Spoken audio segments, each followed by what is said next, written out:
ನಮ್ಮ ಸತ್ಯವೇದವನ್ನು 2 ಪೂರ್ವಕಾಲ ವೃತ್ತಾಂತ 25ನೇ ಅಧ್ಯಾಯದ ವಚನ 2 ಓದುವಾಗ ಒಬ್ಬ ಅರಸನ ಬಗ್ಗೆ ನಮಗೆ ಪ್ರಾಮುಖ್ಯ ಸತ್ಯವನ್ನು ಸತ್ಯವೇದವು ನಮಗೆ ತಿಳಿಸ್ತದೆ. 2 ಪೂರ್ವಕಾಲ ವೃತ್ತಾಂತ 25ನೇ ಅಧ್ಯಾಯದಲ್ಲಿ ವಚನ 2. ಅವನು ಯೆಹೋವನ ಚಿತ್ತಾನುಸಾರವಾಗಿ ನಡೆದನು, ಆದರೆ ಯಥಾರ್ಥ ಚಿತ್ತನಾಗಿರಲಿಲ್ಲ. ಅವನಂತ ಹೇಳಿದ್ರು ಸಿಸ್ಟರ್, ಯಾರಂತ ಹೇಳಿಲ್ಲ. ಯಾರು?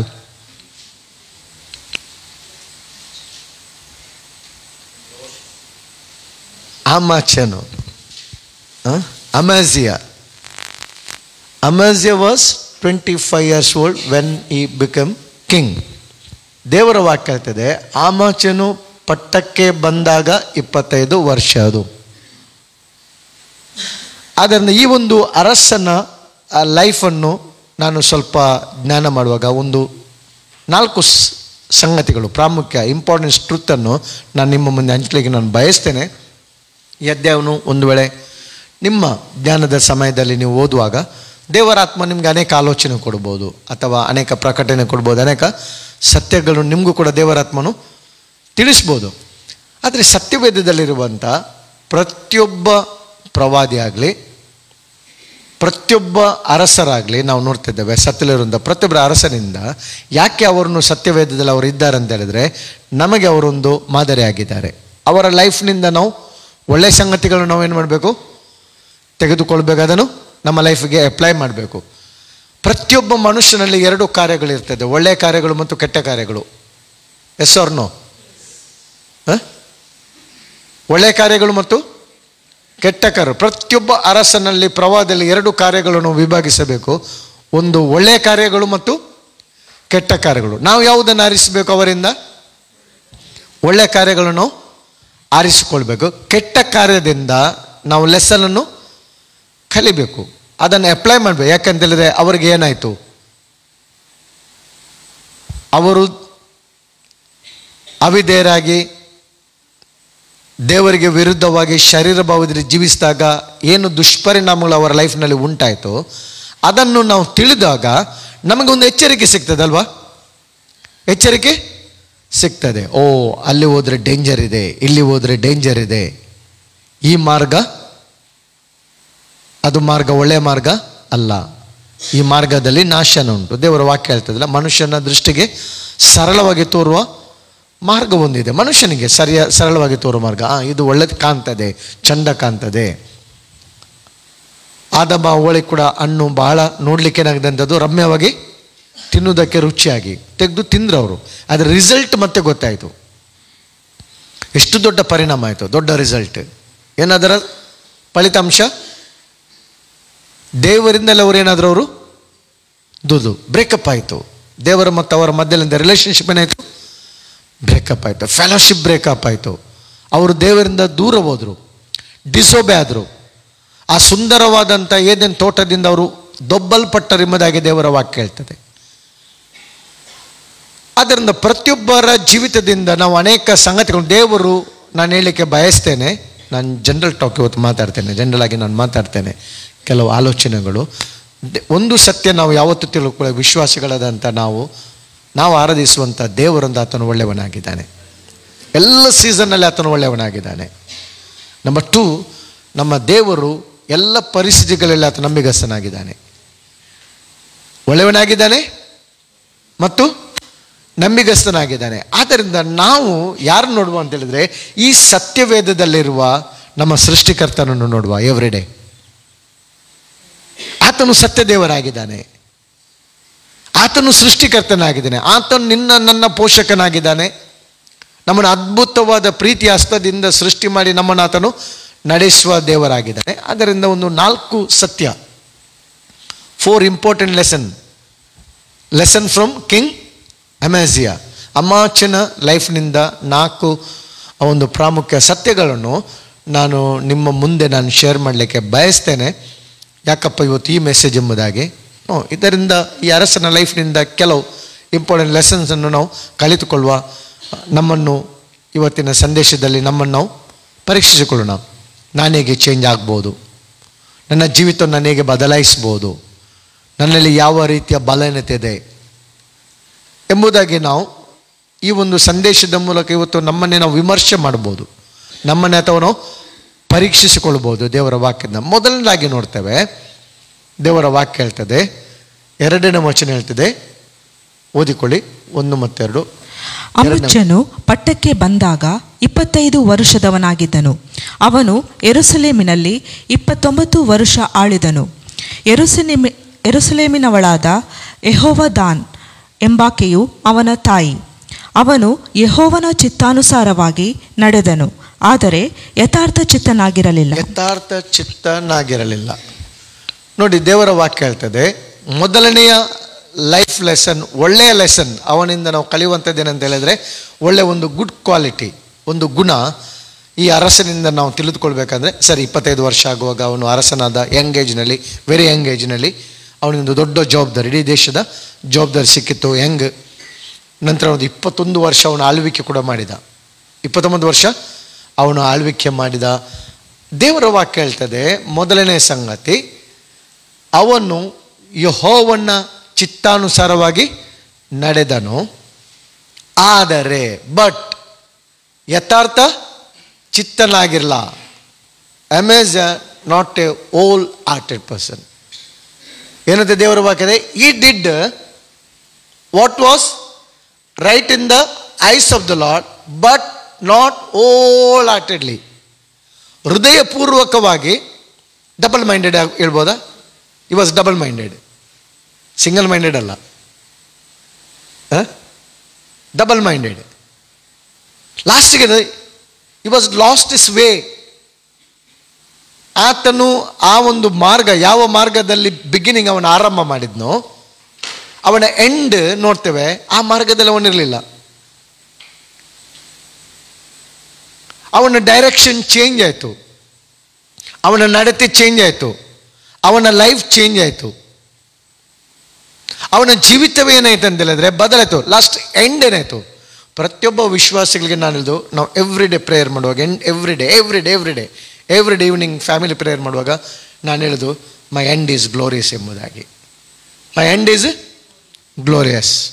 ನಾನು ನನ್ನ ಡೆಸ್ಟಿನಿ ಕೂಡ ರೀಚ್ ಆಗ್ತೇನೆ ಮತ್ತು ನನ್ನ ಎಂಡ್ ಕೂಡ ಗ್ಲೋರಿಯಸ್. ಸೇವೆಯ ನನ್ನ ಎಂಡ್ ಗ್ಲೋರಿಯಸ್. ಪ್ರತಿಯೊಬ್ಬ ವಿಶ್ವಾಸಿಗಳ ನಮ್ಮ ಎಂಡ್ ಏನಾಗಿರ್ಬೇಕಂತ ಹೇಳಿದ್ರೆ ಅದು ಮಹಿಮೆಯ ಆಗಿರ್ಬೇಕು, ಗ್ಲೋರಿಯಸ್ ಆಗಿರ್ಬೇಕು ಎಂಡ್ ನಮ್ಮದು. ಅಂಥ ಒಂದು ಟೆಸ್ಟಮನಿ ನಾವು ಬಿಟ್ಟು ಹೋಗಬೇಕು, ಅಂಥ ಒಂದು ಲೈಫನ್ನು ನಾವು ಜೀವಿಸಬೇಕು. ಅದಕ್ಕೆ ದೇವರ ವಾಕ್ಯ ಹೇಳ್ತೇವೆ, ಆರಂಭಕ್ಕಿಂತ ಅಂತ್ಯವೇ. ಆರಂಭ ಒಳ್ಳೆದಿರ್ಬೋದು, ಬಿಗಿನಿಂಗ್ ಒಳ್ಳೆದಿರ್ಬೋದು, ಆದರೆ ಎಲ್ಲಿ ನಮ್ಮ ಓಟವನ್ನು ಕೊನೆಗಾಣಿಸ್ತೇವೆ. ಪೌಲನ ಎಂಡ್ ನೋಡಿ, ಗ್ಲೋರಿಯಸ್, ಶ್ರೇಷ್ಠವಾದ ಹೋರಾಟವನ್ನು ಅಲ್ವಾ, ಕ್ರಿಸ್ತ ನಂಬಿಕೆಯನ್ನು ಕಾಪಾಡಿಕೊಂಡಿದ್ದೇನೆ. ಶ್ರೇಷ್ಠ ಹೋರಾಟ ಮಾಡಿದ್ದೇನೆ, ನಂಬಿಕೆ ಹೋರಾಟ, ಕ್ರಿಸ್ತ ನಂಬಿಕೆಯನ್ನು ಬಿಡಲಿಲ್ಲ. ಸೆರೆಮನೆಯಲ್ಲಿ ಕೂಡ ನಂಬಿಕೆಯನ್ನು ಡಿನೈ ಮಾಡಲಿಲ್ಲ, ಯೇಸುವನ್ನು ಡಿನೈ ಮಾಡಲಿಲ್ಲ.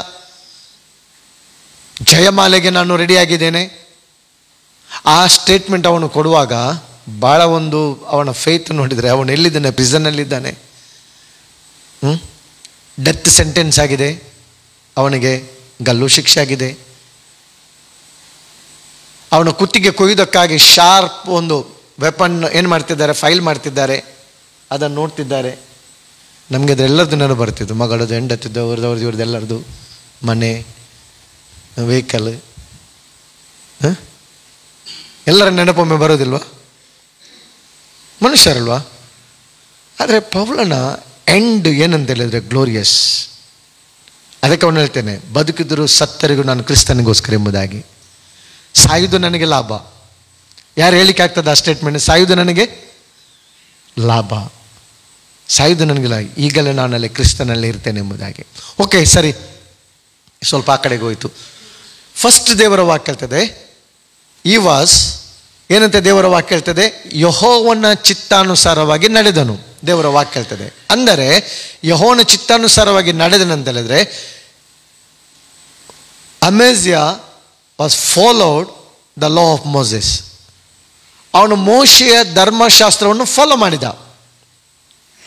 ದೇವರು ಮೋಶೆಯ ಮೂಲಕ ಕೊಟ್ಟಂಥ ಧರ್ಮಶಾಸ್ತ್ರವನ್ನು ಆತನು ಏನು ಮಾಡಿದ ಅಂತ ಹೇಳಿದ್ರೆ ಬಹಳ ಭಕ್ತಿಯಿಂದ ಪೂಜ್ಯ ಭಾವನೆಯಿಂದ ಅದನ್ನು ಫಾಲೋ ಮಾಡಿದ. ಅದೇ ದೇವರ ಚಿತ್ತಾನುಸಾರ ಆತ ನಡೆದನು. ದೇವರ ಚಿತ್ತೇನು? ದೇವರು ನಮಗೆ ಕೊಟ್ಟಂಥ ಇದು ನಮಗೆ ಮಾರ್ಗದರ್ಶನ, ಗೈಡ್ ಬುಕ್ಕು, ನಮ್ಮನ್ನು ನಡೆಸುವಂಥ ಪುಸ್ತಕ ಇದು. ನಾವು ಹೇಗೆ ಬದುಕಬೇಕು, ಹೇಗೆ ಬಾಳಬೇಕು, ಹೇಗೆ ಜೀವಿಸಬೇಕೆಂಬುದಾಗಿ ದೇವರು ಕೊಟ್ಟಂಥ ಒಂದು ದೊಡ್ಡದಾದಂಥ ಶ್ರೇಷ್ಠವಾದಂಥ ನಮಗೆ ಪುಸ್ತಕವಿರುವುದಾದರೆ, ಒಂದು ದೊಡ್ಡ ಉಡುಗೊರೆಯಿರುವುದಾದರೆ ಅದು ಸತ್ಯವೇದ. ಈ ಸತ್ಯವೇದ ನಮ್ಮ ಜೀವಿತವನ್ನು ಚೇಂಜ್ ಮಾಡ್ತದೆ, ಬದಲಾಯಿಸ್ತದೆ, ನಮ್ಮನ್ನು ರೂಪಿಸ್ತದೆ. ದೇವರ ವಾಕ್ಯ ಹೇಳ್ತದೆ, ಆತನು ಮೊದಲನಾಗಿ ಯೆಹೋವನ ಚಿತ್ತಾನುಸಾರವಾಗಿ ನಡೆದನು. ಅಂದರೆ ತನ್ನ ಪೂರ್ವಿಕರು ಅಬ್ರಾಮ ಇರ್ಬೋದು, ಇಸಾಕನ ಇರ್ಬೋದು, ಯಾಕೋಬನು, ಅವರು ಹೇಗೆ ಲೈಫ್ ಜೀವಿಸಿದ್ದಾರೆ, ಅವರ ಒಂದು ಮಾರ್ಗದರ್ಶನದಲ್ಲಿ ದಾವೀದನ ಎಕ್ಸಾಂಪಲ್ನಲ್ಲಿ ಅವನೇನು ಮಾಡಿದ ಅಂತ ಹೇಳಿದ್ರೆ, ಅವರ ಲೈಫನ್ನು ನೋಡಿಕೊಂಡು ಅವನೇನು ಮಾಡಿದಂತೆ ದೇವರ ವಾಕ್ಯವನ್ನು ಫಾಲೋ ಮಾಡಿಕೊಂಡು ಅವನು ಜೀವಿಸಿದ. ಇವತ್ತು ನಾವು ತಿಳ್ಕೊಳ್ಳೋ ನಮ್ಮ ಯಂಗ್ಸ್ಟರ್ಸ್ ಇದ್ದಾರೆ, ಮಕ್ಕಳಿದ್ದಾರೆ, ಅವರು ನಮ್ಮನ್ನು ನೋಡುವಾಗ ಯಾವ ಲೈಫನ್ನು ನಮ್ಮ ಲೈಫ್ನಲ್ಲಿ ನೋಡ್ತಾರೆ? ಇದರ ಪ್ರಕಾರ ನಾನು ಇಲ್ಲಿ ನಿಂತುಕೊಂಡು ನನ್ನನ್ನು ನೋಡಿದಾದರೆ ಈ ವಾಕ್ಯದಲ್ಲಿ ಅವರು ಇದನ್ನು ಫಾಲೋ ಮಾಡಿ ಅವರು ಏನು ಮಾಡ್ತಾರೆ? ಜೀವಿಸ್ತಾರೆ. ಎಸಲ್ಲ ಈ ವಾಕ್ಯ ಕೈಲಿ ಹಿಡಿದುಕೊಂಡು ಬೋಧಿಸುವ ನನ್ನನ್ನು ಅವರು ನೋಡ್ತಾರೆ, ಯವನಸ್ಥರು ಮಕ್ಕಳು, ಅವರದನ್ನು ಫಾಲೋ ಮಾಡ್ತಾರೆ. ನಾವು ದೇವರನ್ನು ಮನೇಲಿ ಹೇಗೆ ವರ್ಷಿಪ್ ಮಾಡ್ತೇವೆ, ಮಕ್ಕಳು ಅದನ್ನು ಆ ಪ್ಯಾಟರ್ನ್ ಅವ್ರೇನು ಮಾಡ್ತಾರೆ? ಫಾಲೋ ಮಾಡ್ತಾರೆ. ನಮ್ಮ ಪ್ರೇಯರ್ ಲೈಫ್ ಇರ್ಬೋದು, ನಮ್ಮ ದೇವರ ವಾಕ್ಯ ಓದುವಂಥ ನಮ್ಮ ಲೈಫನ್ನು, ಮನೆಯ ಅಟ್ಮಾಸ್ಫಿಯರನ್ನು ನಾವು ಒಂದು ವೇಳೆ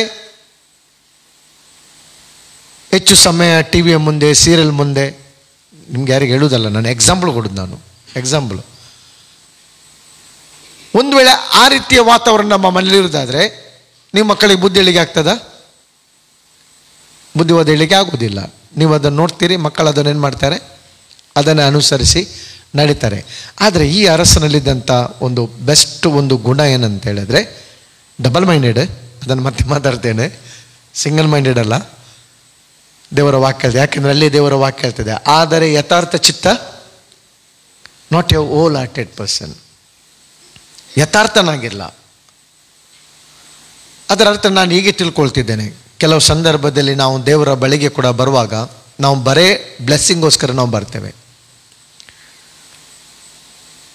ಆದರೆ ದೇವರಿಗೆ ಬೇಕಾಗಿರೋದು ನನ್ನ ಸಂಪೂರ್ಣ ಹೃದಯ ದೇವರಿಗೆ ಬೇಕು, ನನ್ನ ಸಂಪೂರ್ಣ ಹೃದಯ ದೇವರಿಗೆ ಬೇಕು, ನನ್ನನ್ನು ದೇವರಿಗೆ. ಅದಕ್ಕೆ ಪೌಲ ಹೇಳ್ತಿದ್ದೇನೆ ರೋಮನ್ನರು, ವರ್ಷಿಪ್ ಅಂದರೆ ಏನಂತ ಹೇಳಿದ್ರೆ, ನಮ್ಮ ದೇಹಗಳನ್ನು ದೇವರಿಗೆ ಮೀಸಲಾಗಿಯೂ ಮೆಚ್ಚುಗೆ ಆಗಿರುವ ಸಜೀವವಾದ ಯಜ್ಞವಾಗಿ ಅರ್ಪಿಸಬೇಕು. ನಮ್ಮನ್ನೇ ಸಂಪೂರ್ಣ, ಇದೇ ವರ್ಷಿಪ್ ಎಂಬುದಾಗಿ ದೇವರ ವಾಕ್ಯ ಹೇಳ್ತದೆ. ನಮ್ಮನ್ನು ಸಂಪೂರ್ಣವಾಗಿ 50-50 ಅಲ್ಲ, 50 ಒಂದು ಲೋಕಕ್ಕೆ ಕಾಲು, ಒಂದು ಕಾಲು ಸಭೆ ಒಳಗಲ್ಲ. ಯಾಕಂದರೆ ನಾವು ಕ್ರಿಸ್ತನವರು. ಇದಕ್ಕೆ ಪರಿಪೂರ್ಣ ಯೇಸು ನಮ್ಮ ಲೈಫ್ಗೋಸ್ಕರ ಪೇಮೆಂಟ್ ಮಾಡಿದ್ದಾನೆ, ಬ್ಲಡ್ ಕೊಟ್ಟಿದ್ದಾನೆ, ಕ್ರಯ ಕೊಟ್ಟಿದ್ದಾನೆ, ಕ್ರಯಕ್ಕೆ ಕೊಂಡುಕೊಂಡಿದ್ದಾನೆ. ನಮ್ಮೆಲ್ಲ ಪನಿಷ್ಮೆಂಟ್ಗೋಸ್ಕರ ಆತನು ಪ್ರೈಸ್ ಪೇ ಮಾಡಿದ್ದಾನೆ. ಕ್ರಯ ಕೊಟ್ಟು ನಿನ್ನನ್ನು ನನ್ನನ್ನು ಆತನೇನು ಮಾಡಿದ್ದಾನೆ? ಆತನ ಬ್ಲಡ್ ಮೂಲಕ ಆತನ ತೆಗೆದುಕೊಂಡು, ಈಗ ದೇವರ ವಾಕ್ಯ ಹೇಳ್ತದೆ, ನಾವು ಯಾರು ದತ್ತು ತೆಕ್ಕೊಂಡವರಲ್ಲ, ನಾವು ಅನ್ಯರಲ್ಲ, ಸ್ಲೇವ್ ಅಲ್ಲ. ದೇವರ ವಾಕ್ಯ ಹೇಳ್ತದೆ, ಯಾವ ಬ್ಯಾಕ್ಗ್ರೌಂಡಿಂದ ನೀವು ಬಂದಿರ್ಬೋದು, ಆದರೆ ನಾವು ದೇವರ ವಾಕ್ಯ ಹೇಳ್ತದೆ ದೇವರ ಮಕ್ಕಳಾಗಿದ್ದೇವೆ, ನಾವು ಪರಲೋಕ ಸಂಸ್ಥಾನದವರಾಗಿದ್ದೇವೆ.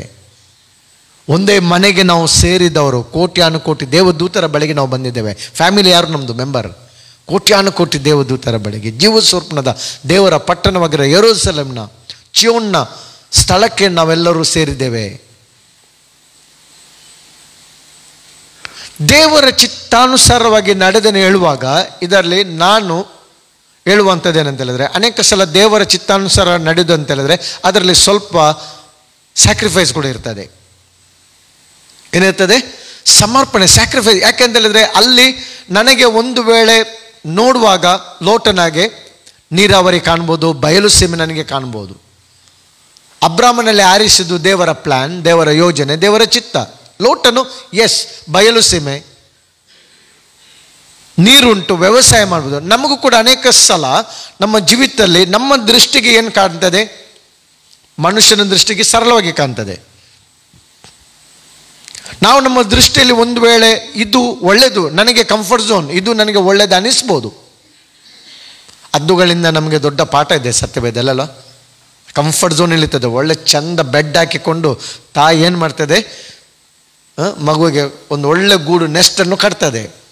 ಆದರೆ ಸ್ವಲ್ಪ ದಿವಸ ಆಗುವಾಗ ಅದನ್ನು ಶೇಕ್ ಮಾಡ್ತದೆ. ಹಾಗಾಗಿ ಅನ್ಬೋದು, ಇಂಚಿನ ಅಪ್ಪೆ ಮಾರೆ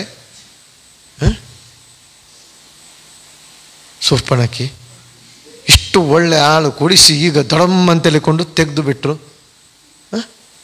ಉದ್ದೇಶ ಏನು? ಅದರ ಉದ್ದೇಶ ಏನು? ನೀನು ಬೆಳೆಯಬೇಕು, ನೀನು ಆರಬೇಕು, ನಿನ್ನ ಕಾಲ ಮೇಲೆ ನಿಂತ್ಕೊಳ್ಬೇಕು, ನೀನು ಟ್ರೈನ್ ಆಗಬೇಕು. ಆ ಗೂಡಿನಲ್ಲಿ ನೀನು ಮರಿಯಾಗಿ ಇರಲಿಕ್ಕೆ ಬಯಸೋದಿಲ್ಲ.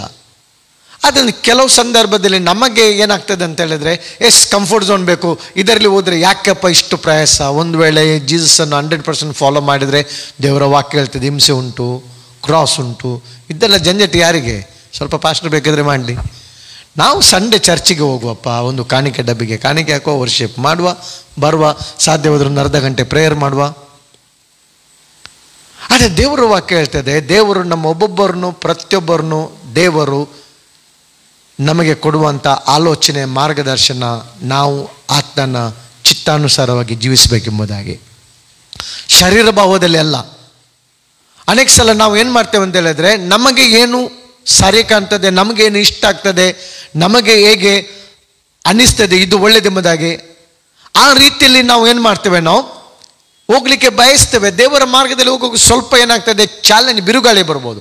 ಈಗ ಯೇಸು ಸ್ವಾಮಿ ಹೇಳಿದ, ಆಚೆ ದಡಕ್ಕೆ ಹೋಗೋಣ ಎಂಬುದಾಗಿ ಹೇಳು. ಆಚೆ ದಡಕ್ಕೆ ಹೋಗೋಣ ಎಂಬುದಾಗಿ ಯೇಸು ಸ್ವಾಮಿ ಹೇಳಿದ ನಂತರ, ಕಳಿಸಿದ ನಂತರ ಬಿರುಗಾಳಿ ಬರಬಾರ್ದಲ್ಲ, ಸಮುದ್ರ ಅಲ್ಲೋಲಕಲ್ಲ ಆಗ್ಬಾರ್ದಲ್ಲ, ಸಮಸ್ಯೆಗಳು ಬರಬಾರ್ದಲ್ಲ. ಆದರೆ ನಾನು ಅದೇ ಹೇಳುದು, ಫೈನಲ್ ರಿಸಲ್ಟ್ ಏನು? ನಿನ್ನ ನಂಬಿಕೆ ನಿನಗೆ ರಿವಾರ್ಡ್ ಕೊಡ್ತದೆ. ನೀನು ಕರ್ತನ ಮೇಲೆ ಇಟ್ಟಂಥ ವಿಶ್ವಾಸ, ನಿನ್ನ ನಂಬಿಕೆ ನಿನಗೇನು ಕೊಡ್ತದೆ? ಆಶಾಭಂಗ ಪಡಿಸುವುದಿಲ್ಲ. ಬದಲಾಗಿ ಕ್ರಿಸ್ತನ ಮೇಲೆ ಇಟ್ಟಂಥ ನಂಬಿಕೆ, ನೀನು ದೇವರ ಮಾರ್ಗವನ್ನು ಚೂಸ್ ಮಾಡುವಾಗ, ದೇವರ ಮಾರ್ಗದಲ್ಲಿ ನಡೆಯುವಾಗ, ದೇವರ ವಾಕ್ಯ ಹೇಳ್ತದೆ ದೇವರನ್ನ ಬ್ಲೆಸ್ ಮಾಡಿಯೇ ಮಾಡ್ತಾನೆ. ಯಾಕಂದರೆ ನೋಡಿ ಪ್ರಿಯರೇ, ನಮ್ಮ ಲೈಫ್ನಲ್ಲಿ ನಾವು ಆರಿಸುವಾಗ, ಯಾವುದೇ ಸಂಗತಿಗೆ ನಾವು ಪ್ಲ್ಯಾನ್ ಮಾಡುವಾಗ, ಯೋಜನೆ ಹಾಕುವಾಗ, ನಮ್ಮ ಒಂದು ಏನಿರ್ತದೆ? ಲಿಮಿಟೇಷನ್ ಇರ್ತದೆ. ಯೆರೆಮೀಯ 10:23 ದೇವರ ವಾಕ್ಯ ಅದೇ ರೀತಿ ಹೇಳ್ತದೆ. ಯೆರೆಮೀಯ 10:23, ಜೆರೆಮೀಯ 10:23.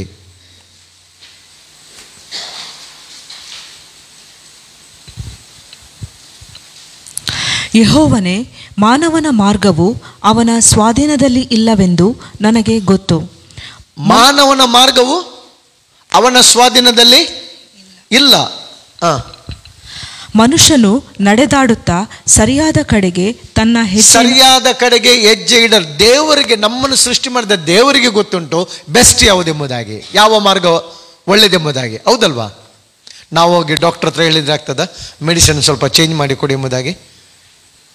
ಇಂಟರ್ನೆಟ್ಲಿ ನೀನು ನೋಡ್ಬೋದು, ನಿನಗೆ ಕೆಲವು ಮೆಡಿಸಿನ್ ಇನ್ಫಾರ್ಮೇಷನ್ ಇರ್ಬೋದು. ನೀನು ಸ್ಪೆಷಲಿಸ್ಟ್ ಡಾಕ್ಟರ್ ಹತ್ರ ಹೋಗಿಕೊಂಡು ಹೇಳಿದರೆ, ಇದು ಟ್ಯಾಬ್ಲೆಟ್ ಬೇಡ, ನನಗೆ ಒಂದು ಇದು ಚೇಂಜ್ ಮಾಡಿ ಕೊಡಿ ಹೇಳಿದರೆ, ನಾವೊಂದು ಟ್ಯಾಬ್ಲೆಟ್ ಹೆಸರು ಹೇಳಿದರೆ ಡಾಕ್ಟರ್ ಹೇಳ್ತಾರೆ, ನೀನು ಡಾಕ್ಟ್ರ ನಾನು ಡಾಕ್ಟ್ರಾ? ಅದಕ್ಕೆ ನಾನು ಇವತ್ತು ಜನರಲ್ ಆಗಿ ಮಾತಾಡ್ತೇನೆ ಎಂಬುದಾಗಿ. ಸ್ವಲ್ಪ ಆಲೋಚನೆಗಳು ಮನಸ್ಸಿನಲ್ಲಿ ಏನೆಲ್ಲ ಕೆಲವು ಆಲೋಚನೆ ಉಂಟು. ಯಾಕೆಂತ ಹೇಳಿದ್ರೆ, ದೇವರು ತೋರಿಸುವಂಥ ಮಾರ್ಗ ಅದು ಬೆಸ್ಟ್ ಮಾರ್ಗ. ದೇವರು ಕೊಡುವಂಥ ಕೌನ್ಸ್ಲಿಂಗ್ ಅದು ಬೆಸ್ಟ್ ಕೌನ್ಸ್ಲಿಂಗ್ ಅಲ್ವಾ? ದೇವರು ಕೊಡುವಂಥ ಸಲಹೆ ಅದು ಬೆಸ್ಟ್ ಸಲಹೆ. ಅದನ್ನು ದೇವರ ಮಾರ್ಗದಲ್ಲಿ ನಾನು ನಡೆಯುವಾಗ ಸ್ವಲ್ಪ ಬಿಗಿನಿಂಗ್ ನನಗೇನಾಗ್ಬೋದು? ನಾನು ಸ್ಟ್ರಗಲ್ ಆಗ್ಬೋದು, ನನಗೆ ಸ್ವಲ್ಪ ಕಷ್ಟ ಆಗ್ಬೋದು, ನನಗೆ ಸ್ವಲ್ಪ ನೋವಾಗ್ಬೋದು. ಆದರೆ ನಾನು ಹೇಳ್ತೇನೆ, ನಿನ್ನ ಮುಂದೆ ಹೋಗುವಾಗ, ಹೆಜ್ಜೆಟ್ಟು ಮುಂದೆ ಹೋಗ್ತಾ ಇರುವಾಗ ಕರ್ತನ ಜೊಟ್ಟಿಗೆ ನಿನ್ನ ಮುಂದೆ ಹೋಗ್ತಾ ಇರುವಾಗ ಫೈನಲಿ ನಿನಗೆ ದೇವರು ವಿಶಾಲವಾದ ಸ್ಥಳವನ್ನು ಸಿದ್ಧ ಮಾಡ್ತಾನೆ. ಆಮೇಲೆ ದೇವರು ನಿನಗೆ ವಿಶಾಲವಾದ ಸ್ಥಳವನ್ನು ಆತನು ನಿನಗೇನು ಮಾಡ್ತಾನೆ ಅಂತ ಹೇಳಿದ್ರೆ, ನಿನಗೆ ಆತನು ಕೊಡ್ತಾನೆ. ಆದರೆ ಒಂದು ವೇಳೆ ನೀನು ಈಗ ಸ್ಟಾರ್ಟಿಂಗ್ ನಿನ್ನ ಸ್ವಬುದ್ಧಿಯನ್ನು, ನಿನ್ನ ಆಲೋಚನೆ ಇರುವಾಗ ನಿನಗೆ ಸ್ಟಾರ್ಟಿಂಗ್ ಬಿಗಿನಿಂಗ್, ಎಸ್ ನಾನು ಬ್ಲೆಸ್ ಆಗ್ತಾನೆ, ಒಳ್ಳೆ ಇನ್ಕಮ್ ಬಂತು, ಒಳ್ಳೆಯದು, ಇದು ರೂಟ್ ಎಂಬುದಾಗಿ ಹೇಳ್ಬೋದು. ಆದರೆ ಎಂಡ್ ಹೋಗುವಾಗ ದೇವರ ವಾಕ್ಯ ಹೇಳ್ತದೆ ಡಿಸ್ಟ್ರಕ್ಷನ್, ನಾಶನ ಮಾರ್ಗ. ಆದ್ದರಿಂದ ದೇವರ ವಾಕ್ಯದಲ್ಲಿ ಇವತ್ತು ಈ ಒಂದು ಅಮಚ್ಯನೆಂಬ ಅರಸನಿಂದ ನಾವು ಕಲಿತುಕೊಳ್ಬೇಕಾದಂಥ ಒಂದು ಸತ್ಯ ಏನೆಂದರೆ, ಆತನು ಮೋಶೆಯ ಧರ್ಮಶಾಸ್ತ್ರವನ್ನು ಫಾಲೋ ಮಾಡಿ ನಡೆದನು. ಅದನ್ನು ಇವತ್ತು ದೇವರು ನಮಗೆ ಕೊಟ್ಟಂಥ ದೇವರ ವಾಕ್ಯ, ದೇವರ ಉಪದೇಶವನ್ನು ನಾವು ಫಾಲೋ ಮಾಡಿ ಜೀವಿಸುವುದಾದರೆ ದೇವರ ವಾಕ್ಯ ಹೇಳ್ತದೆ, ಈ ಧರ್ಮಶಾಸ್ತ್ರವು ನಿನ್ನ ಬಾಯಲ್ಲಿ ಇರಲಿ, ಆಗಲಿರಲದನ್ನು ಜ್ಞಾನ ಮಾಡು, ಅದರಲ್ಲಿ ಬರೆದಿರೋದನ್ನು ಕೈಕೊಂಡು ನಡೆ, ಆಗ ನಿನ್ನ ಮಾರ್ಗದಲ್ಲಿ ನೀನು ಕೃತಾರ್ಥನಾಗ್ತಿ. ನೀರಿನ ಕಾಲುವೆ ಬೆಳೆದ ಮರಕ್ಕೆ ನೀನು ಸಮಾನಾಗ್ತಿ. ಅಂತ ಮರವು ತಕ್ಕ ಸಮಯದಲ್ಲಿ ಏನು ಕೊಡ್ತದೆ? ಫಲ ಕೊಡ್ತದೆ. ಅದರ ಎಲೆ ಅದು ಏನಾಗುವುದಿಲ್ಲ ಅಂತೆ, ಒಣಗುವುದಿಲ್ಲ, ಬಾಡುವುದಿಲ್ಲ ಎಂಬುದಾಗಿ ದೇವರ ವಾಕ್ಯ ಹೇಳ್ತದೆ. ಆದರೆ ನಮ್ಮ ಲೈಫ್ನಲ್ಲಿ ಇವತ್ತು ನಾವು 2025ಗೆ ಹೋಗುವಾಗ ಈ ವರ್ಷದಲ್ಲಿ ಒಂದು ವೇಳೆ ನಾವು ಸ್ವಬುದ್ಧಿಯನ್ನು ಆಧಾರ ಮಾಡಿಕೊಂಡಿರೋದಾದರೆ, ಸ್ವಂತ ನಡೆದಾದರೆ, ನಾವು ದೇವರ ಸನ್ನಿಧಿಯಲ್ಲಿ ನಾವು ಒಪ್ಪಿಸಿಕೊಡೋಣ, ನಮ್ಮನ್ನು ದೇವರಿಗೆ ಸಮರ್ಪಿಸಿಕೊಡೋಣ. 2025 ದೇವರೇ, ನನಗೆ ನಿನ್ನ ಮಾರ್ಗದಲ್ಲಿ ನನ್ನನ್ನು ನಡೆಸು, ನಿನ್ನ ಚಿತ್ತದಲ್ಲಿ ನನ್ನನ್ನು ನಡೆಸು. ನಂಬರ್ 1 ಕ್ವಾಲಿಟಿ, ಅವನ ಗುಣ ನೋಡ್ತೇವೆ. ಎರಡನೇದಾಗಿ ನೋಡ್ತೇವೆ, ಈ ಅರಸನಲ್ಲಿದ್ದಂಥ ಒಂದು ಗುಣ ಏನಂತ ಹೇಳಿದ್ರೆ, he listened to the advice of the man of God. He listened. ಆತನು ದೇವರ ಮನುಷ್ಯನ ಆಲೋಚನೆಯನ್ನು ಆತನು ಏನು ಮಾಡಿದ? ಕೇಳಿದ. ಏನಾಯ್ತು ಅಂತ ಹೇಳಿದ್ರೆ ನೋಡಿ, 5ನೇ ವಚನ ಓದ್ಕೊಳ್ಳಿ, 5ರಿಂದ 7ನೇ ವಚನ. ಎರಡನೇದಾಗಿ, ಆಮೇಲೆ ಅಮಚ್ಯನು ಯೆಹೂದ್ಯರನ್ನು ಕೂಡಿಸಿ ಸಹಸ್ರಪತಿ ಶತಾಧಿಪತಿಗಳ ಕೈಕೆಳಗೆ ಕೊಟ್ಟು, ಯೆಹೂದ ಬೆನ್ಯಾಮೀನ್ ಕುಲಗಳಲ್ಲಿನ ಆಯಾ ಗೋತ್ರಗಳ ಪ್ರಕಾರ ಅವರನ್ನು ನಿಲ್ಲಿಸಿ 20 ವರುಷದವರು ಮೊದಲುಗೊಂಡು ಹೆಚ್ಚಾದ ವಯಸ್ಸುಳ್ಳವರನ್ನು ಲೆಕ್ಕ ಮಾಡಲು ಅವರಲ್ಲಿ ಬರ್ಜಿ ಗುರಾಣಿಗಳನ್ನು ಹಿಡಿದುಕೊಂಡು ಯುದ್ಧಕ್ಕೆ ಹೊರಡತಕ್ಕ ಶೂರರು 3,00,000 ಮಂದಿ ಸಿಕ್ಕಿದರು. ಇದಲ್ಲದೆ ಅವನು 100 ತಲಾಂತು ಬೆಳ್ಳಿಯನ್ನು ಕೊಟ್ಟು ಇಸ್ರಾಯೇಲರಿಂದಲೂ 1,00,000 ಮಂದಿ ಭಟರನ್ನು ತರಿಸಿದನು. ಆಗ ದೇವರ ಮನುಷ್ಯನೊಬ್ಬನು ಅವನ ಬಳಿಗೆ ಬಂದು ಅವನಿಗೆ, ಅರಸನೇ, ಇಸ್ರಾಯೇಲ್ ಸೈನ್ಯದವರು ನಿನ್ನ ಜೊತೆಯಲ್ಲಿ ಯುದ್ಧಕ್ಕೆ ಹೋಗಬಾರದು. ಯೆಹೋವನು ಎಫ್ರಾಯಿಮರಾದ ಇಸ್ರಾಯೇಲ್ ಎಲ್ಲರನ್ನು... ಓಕೆ, ಈ ಸ್ಟೋರಿ ನಾನೀಗ ಹೇಳ್ತೇನೆ. ಈಗ ಎರಡನೇ ಸಂಗತಿ ಏನಂತ ಹೇಳಿದ್ರೆ, ಎರಡನೇದಾಗಿ ದೇವರ ಚಿತ್ತಾನುಸಾರವಾಗಿ ನಡೆದನು ಒಂದು. ಎರಡನೇದಾಗಿ ಅವನೇನು ಮಾಡಿದ? ದೇವರ ಮನುಷ್ಯನ ಅಡ್ವೈಸನ್ನು. ದೇವರು ಹಾಗಾದರೆ ಬೇರೆ ರೀತಿಯಲ್ಲಿ ತಿಳ್ಕೊಳ್ಬೇಡ್ರಿ, ದೇವರು ಒಂದು ಸಭೆಗೆ ಒಬ್ಬ ಸೇವಕನು ಕೊಟ್ಟಿರೋದಾದರೆ ಯಾಕೆ ಅಂತ ಹೇಳಿದ್ರೆ, ದೇವರ ಆತ್ಮನಿಂದ ನಡೆಸಲ್ಪಟ್ಟು ದೇವರ ಆಲೋಚನೆಯನ್ನು ಕೊಡುವುದಕ್ಕಾಗಿ. ಎಸ್ ಅಲ್ವಾ? ದೇವರ ವಾಕ್ಯದ ಸಲಹೆಗಳನ್ನು, ದೇವರ ವಾಕ್ಯದ ಆಲೋಚನೆಯನ್ನು ಕೊಡುವುದಕ್ಕಾಗಿ ದೇವರ ಸೇವಕನು ದೇವರಿಟ್ಟಿದ್ದಾನೆ. ಆದ್ದರಿಂದ ದೇವರ ಸೇವಕರ ಮಾತನ್ನು ಕೇಳೋದು ಕೂಡ ಎರಡನೇದಾಗಿ ನಿಮಗೆ ಅದು ಆಶೀರ್ವಾದ, ಬ್ಲೆಸ್ಸಿಂಗ್. ಅದು ಅನೇಕರು ದೇವರ ಸೇವಕರು ವಿರುದ್ಧವಾಗಿ ಮಾತಾಡ್ತಾರೆ, ಗುಣಗುಡ್ತಾರೆ. ಆದರೆ ದೇವರ ವಾಕ್ಯ ಹೇಳ್ತದೆ, ಅವನು ಏನು ಮಾಡಿದಂತ ಹೇಳಿದ್ರೆ, ದೇವರ ಸೇವಕನ ಮಾತನ್ನು, ಅಡ್ವೈಸನ್ನು ಕೇಳಿದ. ಏನು ಅಡ್ವೈಸ್ ಕೇಳಿದ? ಎದೋಮ್ಯರ ಒಟ್ಟಿಗೆ ಅವನಿಗೆ ಒಂದು ಯುದ್ಧ ಮಾಡುವಂಥ ಪರಿಸ್ಥಿತಿ ಬಂತು. ಸಡನ್ ಆಗಿ ನೆನೆಸದೆ ಎದೋಮ್ಯರ ಜೊತೆಗೆ ಒಂದು ವಾರ್ ಮಾಡುವಂಥ ಪರಿಸ್ಥಿತಿ ಬಂದಾಗ ಅವನೇನು ಮಾಡಿದ? ಬೆನ್ಯಾಮೀನ್ ಯೆಹೂದ್ಯ ಕುಲದಲ್ಲಿ ನೋಡ್ತಾನೆ, 20 ವರ್ಷದ ಯಂಗ್ಸ್ಟರ್ನು ನೋಡಿದ. ಅವರು ಕೌಂಟ್ ಮಾಡುವಾಗ ಎಷ್ಟು ಮಂದಿ ಸಿಕ್ಕಿದ್ರು? 3,00,000 ಮಂದಿ ಸಿಕ್ಕಿದ್ರು. 3,00,000 ಮಂದಿ ಸಿಕ್ಕಿದಾಗ ತಿರುಗಿ ಏನು ಮಾಡಿದ? 100 ತಲಾಂತು ಬೆಳ್ಳಿ ಕೊಟ್ಟು, ಹಣ ಕೊಟ್ಟು, ಇಸ್ರಾಯೇಲರಿಂದ 1,00,000 ಭಟರನ್ನು, ಆರ್ಮಿಯನ್ನು ತೆಗೆದುಕೊಂಡ. 1,00,000, 3,00,000 ನೋಡ್ತೇವೆ. ಯೆಹೂದ್ಯದಿಂದ ಬೆನ್ಯಾಮೀನ್ ಕುಲದಿಂದ 20 ವರ್ಷಕ್ಕೆ ಮೇಲೆ ಪಟ್ಟು 3,00,000 ಮಂದಿ ತೆಗೆದುಕೊಂಡು ಎದೋಮ್ಯರ ವಿರುದ್ಧ ಯುದ್ಧಕ್ಕೆ ರೆಡಿ ಆಗುವಾಗ ಆಲೋಚನೆ ಮಾಡಿ, ಈ ಒಂದು ಸಿಚುವೇಶನ್, ದೊಡ್ಡ ಆರ್ಮಿ ರೆಡಿ ಆಗಿದೆ.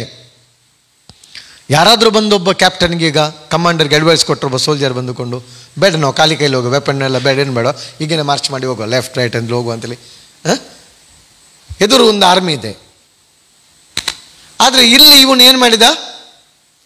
ಒಬ್ಬ ದೇವ ಮನುಷ್ಯನು ಬರ್ತಾನೆ. ದೇವ ಮನುಷ್ಯನು ಹೇಳ್ತಾನೆ, ನೀನು ಈ ಸೈನ್ಯವನ್ನು ಇಟ್ಕೊಂಡು ಯುದ್ಧಕ್ಕೆ ಹೋಗಬ, ಯಾಕಂದರೆ ಎಫ್ರಾಯಮನ್ನು ದೇವರು ಕೈ ಬಿಟ್ಟಿದ್ದಾನೆ. ನೀನು ಹೋದ್ರೆ ನಿನಗೆ ಅಲ್ಲಿ ಏನಾಗ್ತದೆ? ಸೋಲಾಗ್ತದೆ. ಆಗ ಇವನು ಪ್ರಶ್ನೆ ಕೇಳ್ತಾನೆ, ಆ ದೇವ ಮನುಷ್ಯನಿಗೆ ಪ್ರಶ್ನೆ, ಹಾಗಾದರೆ ನಾನು 100 ತಲಾಂತು ಬೆಳ್ಳಿ ಕೊಟ್ಟು ನಾನೇನು ಮಾಡಿದ್ದೇನೆ, ಅವರನ್ನು ಕರ್ಕೊಂಡು ಬಂದಿದ್ದೇನೆ, 1,00,000 ಆರ್ಮಿಯನ್ನು, ಅದೆಂತ ಮಾಡೋದು? ಈಗ ಲಾಸ್ ಆಗ್ತದಲ್ಲ.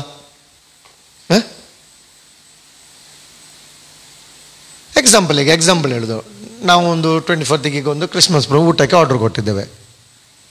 ಆರ್ಡ್ರ್ ಕೊಟ್ಟು 24th ಸಾಯಂಕಾಲ ನಮ್ಮ ಪ್ರೋಗ್ರಾಮ್ 6:30 ಗಂಟೆಗೆ. ಅವ್ರದ್ದು ರೆಡಿಯಾಗಿರ್ತದಲ್ಲ, 7 ಗಂಟೆಗೆ ಆಗೋಗ ಬೇಡ ಇವತ್ತು ಊಟ ಕ್ಯಾನ್ಸಲ್ ಅಂತ ಹೇಳಿದರೆ ಅಡ್ವಾನ್ಸಾಗಿ ಹೇಳಿದ್ರು ಓಕೆ, ಲಾಸ್. ಅಂದರೆ ಇವನು ಹೇಳ್ತಿದ್ದಾನೆ, ನಾನು 100 ಬೆಳ್ಳಿ ಕೊಟ್ಟು ಏನು ಮಾಡಿದ್ದೇನೆ, ಅವ್ರನ್ನ ಏನು ಮಾಡಬೇಕು. ಅದಕ್ಕೆ ಈ ದೇವ ಮನುಷ್ಯನ ಹೇಳ್ತಿದ್ದೇನೆ, ದೇವರನಿಗೆ ಅದಕ್ಕಿಂತಲೂ ಹೆಚ್ಚಿನವನ್ನು ಕೊಡ್ತಾನೆ. ನಾನು ಹೇಳ್ತೇನೆ, ನಷ್ಟವಾದರೂ ಕೂಡ ನಾವು ಪ್ರಮಾಣ ತಪ್ಪಬಾರ್ದು. ದೇವರು ಹೇಳ್ತಾನೆ, ಅದನ್ನು ಮಾಡುವಾಗ ದೇವರು ನಿನಗೆ ಡಬಲ್ ಕೊಡ್ತಾನೆ. ದೇವರು ನಿನಗಿದ್ದು ಲಾಸ್ ಆಗ್ಬೋದು. ಈಗ ನಿನಗೆ ನೋಡುವಾಗ ಇದೊಂದು ಇಷ್ಟು ದೊಡ್ಡ ಅಮೌಂಟ್ ನಂದೀಗ ಲಾಸ್ ಆಗ್ತದೆ, ಏನು ಮಾಡೋದು ನಾನೀಗ, ಇದು ನನ್ನ ಪ್ಲಾನ್ ಪ್ರಕಾರ ಅಲ್ಲ, ನಾನು ಮಾಡಿದಲ್ಲ, ಲಾಸ್ ಆಗ್ಬೋದು. ಈಗ ದೇವರು ಹೇಳ್ತಾನೆ, ಬೇಡ, ನೀನು ಬೇಡ, ಅದು ಕೊಡು. ಆದರೆ ದೇವರ ಮಾತನ್ನು ನಾನು ಕೇಳುವಾಗ, ದೇವರ ಅಡ್ವೈಸನ್ನು ಕೇಳುವಾಗ, ದೇವರ ಮನುಷ್ಯನ ಆಲೋಚನೆಯನ್ನು ಕೇಳುವಾಗ, ದೇವರ ಮನುಷ್ಯನ ಕೌನ್ಸಿಲಿಂಗನ್ನು ತೆಗೆದುಕೊಳ್ಳುವಾಗ, ದೇವರ ಆತ್ಮನಿಂದ ಏನವರು ಅಡ್ವೈಸ್ ಕೊಟ್ಟರು ಅದನ್ನು ಒಂದು ವೇಳೆ ನಾನು ದೇವರ ಸನ್ನಿಧಿಗೆ ಹೋಗಿಕೊಂಡು ಪ್ರಾರ್ಥನೆ ಮಾಡಿಕೊಂಡು ಒಂದು ವೇಳೆ ಅದನ್ನು ತೆಗೆದು ಅಪ್ಲೈ ಮಾಡೋದಾದರೆ ಖಂಡಿತವಾಗಿ ದೇವರು ಆತ ನಂಬಿಗಸ್ತನಾದ ದೇವರಾಗಿದ್ದಾನೆ. ನಿನಗೆ ಶೇಮ್ ಆಗಲಿಕ್ಕೆ ಬಿಡುವುದಿಲ್ಲ, ಅವಮಾನ ಆಗಲಿಕ್ಕೆ ಬಿಡುವುದಿಲ್ಲ. ಆತನ ಖಂಡಿತ ನಿನ್ನನ್ನು ಬ್ಲೆಸ್ ಮಾಡಿಯೇ ಮಾಡ್ತಾನೆ. ಅದರ ಪ್ರಕಾರವೇ ನಾವು ನೋಡ್ತೇವೆ, ಇಲ್ಲಿ ನೋಡ್ತೇವೆ, ಆಮಾಚನಿಗೊಂದು ದೊಡ್ಡ ಜಯ ಸಿಕ್ಕಿತು. ಏನು ಸಿಕ್ಕಿತು ಅವನಿಗೆ? ದೊಡ್ಡ ವಿಕ್ಟ್ರಿ ಸಿಕ್ಕಿತು. ಎದೋಬರ ವಿರುದ್ಧ ದೊಡ್ಡ ಅಂದಲ್ಲಿದ್ರೆ ದೊಡ್ಡ ಅವನಿಗೆ ಜಯ ಸಿಕ್ಕಿತು. ಯಾಕೆಂದರೆ ದೇವರ ಮನುಷ್ಯನ ಅಡ್ವೈಸನ್ನು ಅವನು ಕೇಳಿದ, ಕೌನ್ಸಿಲಿಂಗ್ ಅನ್ನು ಕೇಳಿದ್ರಿಂದ ಅವನಿಗೆ ಏನಾಯ್ತು ಅಂದಿಲ್ಲದೆ, ಅವನು ದೇವರ ಮಾತನ್ನು ಕೇಳಿದ್ರಿಂದ, ದೇವರ ಆಲೋಚನೆಯನ್ನು ಪಡೆದುಕೊಂಡದ್ರಿಂದ, ದೇವರ ಸಲಹೆಯನ್ನು ಕೇಳಿದ್ರಿಂದ ನಾವು ನೋಡ್ತೇವೆ ಅವನಿಗೆ ಶೇಮ್ ಆಗಲಿಲ್ಲ, ಡಿಫೀಟ್ ಆಗಲಿಲ್ಲ. ಅದರ ಬದಲಿಗೆ ಅವನಿಗೆ ದೊಡ್ಡ ಸಕ್ಸಸ್ ಸಿಕ್ಕಿತ್ತು. ಈಗ ಟ್ವಿಸ್ಟ್ ಆಯಿತು ಸ್ಟೋರಿ. 3ನೇ ಸಂಗತಿ, ದೊಡ್ಡ ಏನಾಯಿತು, ಸಕ್ಸಸ್ ಸಿಕ್ಕಿತ್ತು. ಎಚ್ಚರಿಕೆ.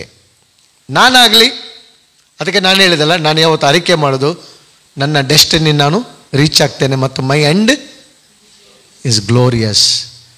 ಎಂಡ್ ಯಾರು ಕೂಡ ಹೇಳುವುದು ಬೇಡ. ಕೆಟ್ಟ ಸಾಕ್ಷಿ ಸುಗಂಧ ತೈಲಕ್ಕಿಂತ ಒಳ್ಳೆಯ ಹೆಸರು ಉತ್ತಮ. ಪಾಸ್ಟ್ ಸೆಂಟ್ ಒಳ್ಳೆ ಸ್ಮೆಲ್ ಬರ್ತದೆ. ದೇವರ ವಾಕ್ಯದ ಟೆಸ್ಟಮನಿ ಇಂಪಾರ್ಟೆಂಟ್. ಆದರೆ ಇಲ್ಲಿ ನಾವು ನೋಡ್ತಿದ್ದೇವೆ, ಕೀರ್ತಿ ಬಂತು, ಗೌರವ ಬಂತು, ಆನರ್ ಬಂತು, ಸನ್ಮಾನ ಬಂತು, ಹಣ ಬಂತು, ನೇಮ್ ಬಂತು, ಫೇಮ್ ಬಂತು, ಮನೆ ಕಟ್ಟಿ ಆಯಿತು, ಎಲ್ಲಾಯಿತು, ಮದುವೆ ಆಯಿತು, ಎಲ್ಲಾಯಿತು, ಕೆಲಸ ಸಿಕ್ಕಿತು, ಎಲ್ಲಾಯಿತು. ಎಲ್ಲದ ಆದ ನಂತರ ದೇವರ ವಾಕ್ಯ ಹೇಳ್ತದೆ, ಮನುಷ್ಯನ ಏನು ಮಾಡ್ತಾನೆ ಅಂತ ಹೇಳಿದ್ರೆ, ಮನುಷ್ಯನ ಸ್ಪಿರಿಚುವಲ್ ಆಸಕ್ತಿ ಕಡಿಮೆ ಆಗ್ತದೆ. ಎಷ್ಟು ಎಕ್ಸಾಂಪಲ್, ನಾನು ಲಾಸ್ಟ್ ವೀಕ್ ಒಂದು ಹೋದಾಗ ಒಬ್ಬ ಲೀಡನ್ ಮೀಟ್ ಆದೆ. ಈಗ ಹೋಗೋದಿಲ್ಲ ನಾವು, ಆಸಕ್ತಿ ಕಳೆದುಕೊಳ್ತಾರೆ. ಯಾಕೆಂದರೆ ಈಗ ಅವರು ಸೆಟ್ಲ್ ಆಗಿದ್ದಾರೆ, ಬಿಸ್ನೆಸ್ನಲ್ಲಿ ವೆಲ್ ಸೆಟಲ್ಡ್ ಆಗಿದ್ದಾರೆ. ಈಗ ಸೊಸೈಟಿ ಮುಂದೆ ಬರ್ತದೆ,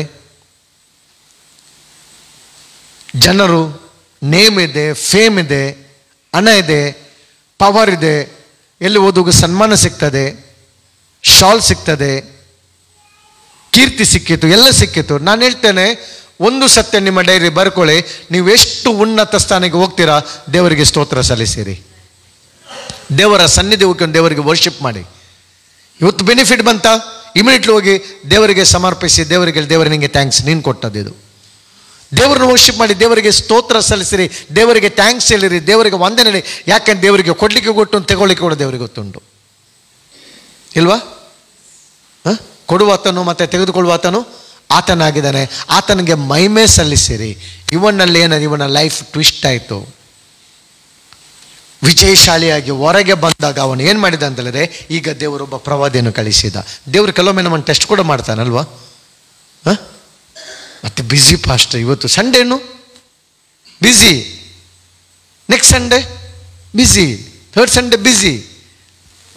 ಒಂದು ವಿಷಯ ನೋಟ್ಕೊಂಡು ಮಾಡ್ಕೊಳ್ಳಿ, ಬ್ಯುಸಿ ಆಗಿಕೊಂಡು ಒಂದು ತಪ್ಪು ಮಾಡಿಕೊಂಡು ಒಂದು ನೀನು ರಾಂಗ್ ಡೈರೆಕ್ಷನ್ಗೆ ಎಂಟ್ರಿ ಆದ ನಂತರ, ತಪ್ಪು ಹೆಜ್ಜೆ ನಂತರ ನೀನು ಅಲ್ಲಿಂದ ಮುಂದೆ ಹೋಗಿಕೊಂಡು ಮತ್ತೆ ಎಂಡ್ ರಿಸಲ್ಟ್ ನಾನು ವಾಕ್ಯದಲ್ಲಿ ತೋರಿಸ್ತೀನಿ ಏನಾಗ್ತದೆ ಎಂಬುದಾಗಿ. 14ನೇ ವಚನದಲ್ಲಿ ಬರುವಾಗ ದೇವರೊಬ್ಬ ಪ್ರವಾದಿಯನ್ನು ಕಳಿಸ್ತಾನೆ. ಇವನು ಫಸ್ಟ್ ದೇವರ ಮನುಷ್ಯನ ಮಾತನ್ನು ಕೇಳಿದ, ಜಯ ಸಿಕ್ಕಿತು.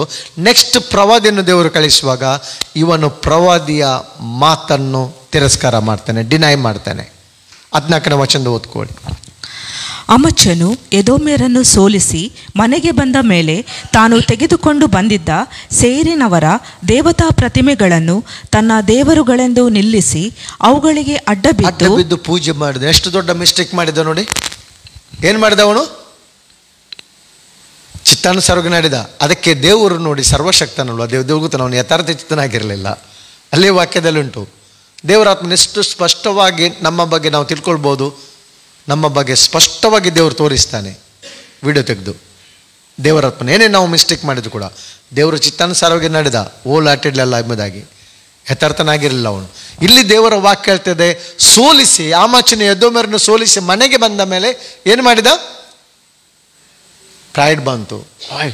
ಇಷ್ಟು ದೊಡ್ಡ ವಿಕ್ಟ್ರಿ ಸಿಕ್ಕಿತ್ತು, ಸಕ್ಸಸ್ ಸಿಕ್ಕಿತ್ತು, ಎಷ್ಟು ಸನ್ಮಾನ, ಶಾಲ್ ಸಿಕ್ಕಿತ್ತು, ಎಷ್ಟು ಗೋಲ್ಡ್ ಬಂತು, ಎಷ್ಟು ಪುರಸ್ಕಾರಗಳು ಬಂತು, ಕೀರ್ತಿ ಬಂತು. ಅದಕ್ಕೆ ನಾನು ಹೇಳಿದೆ, ಅಲ್ಲಿ ಬಂದು ಅವನು ಮಾಡಬೇಕಾದದೇನು, ಅದಕ್ಕೆ ನಾನೀಗ ಹೇಳಿದೆ. ನಾನು ದಾವೀದನು ಏನು ಮಾಡ್ತಿದ್ದಾನೆ? ನನ್ನ ಮನವೇ ಯೆಹೋವನನ್ನು ಕೊಂಡಾಡು, ನನ್ನ ಸರ್ವೇಂದ್ರಗಳೇ ಆತನ ಪವಿತ್ರ ನಾಮವನ್ನು ಕೀರ್ತಿಸಿರಿ. ಆತನು ಮಾಡಿದ ಉಪಕಾರಗಳಲ್ಲಿ ಒಂದನ್ನು ಮರೆಯಬೇಡ.